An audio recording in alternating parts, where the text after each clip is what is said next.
Hello, in this video I will tell you how to easily beat the fractured plane under 30 minutes. And as you can see, that's 23-minute run and 54 seconds. So that means time is really not the problem with this time around with the abilities we are getting as a monk. If you're only here for the items, they are on the screen now. But if you want to hear the other options too, then you might want to watch the video. So let's just get to the legendaries we want to use in the fractured plane. So with 7-sided strike on the main hand, we have 3 options. We can use Tenerbos Grasp, Spirit Reach or Dragon Indignation.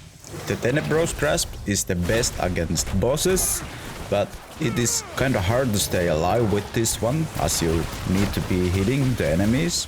With Dragon Indignation, it's easiest to stay alive as you get iframes when you use this skill, and it also has a burn effect that is really great with the other legendaries.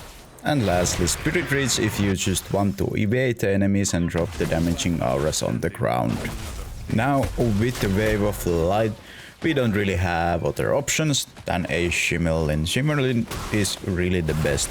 But if you really can't find it, Radiant Sun is also an option, but you will swap it away to Shimmerlin whenever you find Shimmerlin.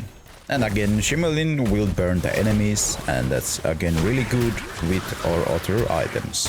Now on the offhand, there is really no other options than the Twitching Palm. If you don't find Twitching Palm, use any other offhand just to get the damage there. On the pants, you can use Path of the Storm, Chastising Radiance or Companion's Melody. Chastising Radiance will give you 10% more damage on the Shimmerlin. It is okay option. Path of the Storm on the other hand reduces your damage taken by 20% after you use Cyclone Strike. And the Companion's Melody will give Mystic Allies 25% increased duration. And the Mystic Allies are really great on bosses, and they are also really great on mitigating damage by taking the aggro of the enemies.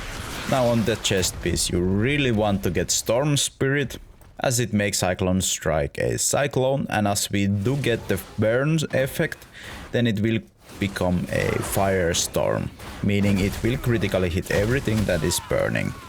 Now on the helmet, the Open Mind is probably the best one, as it gives 10% more damage to the Mystic Allies, but you can use whatever here, just be sure to find the highest start one.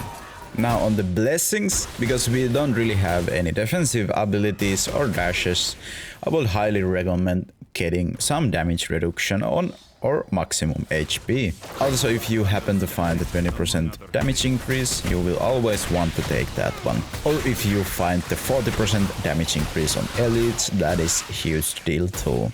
But as this week's fractured plane is kinda hard to stay alive, I would highly recommend trying to pick some defensive blessings.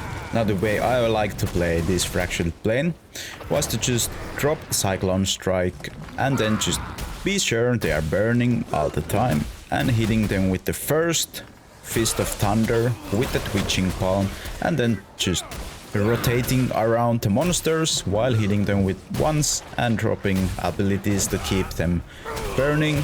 And if you have the Dragon Indignation, it is really good with the Storm Spirit as they share the cooldown. So every time you use a Cyclone Strike, you just drop a 7-sided strike there too. And on bosses, you do the same strategy. And if you feel like it's hard to stay alive, you can also forget about the Fist of Thunder, because as you see, it was 23-minute run. The time is really not the problem is trying to stay alive. So you can also just run around and drop the skills when you get them off cooldown. There is not much more to it in this week's fractured plane. So thank you for watching, I hope this helped you, and I hope to catch you on the next one.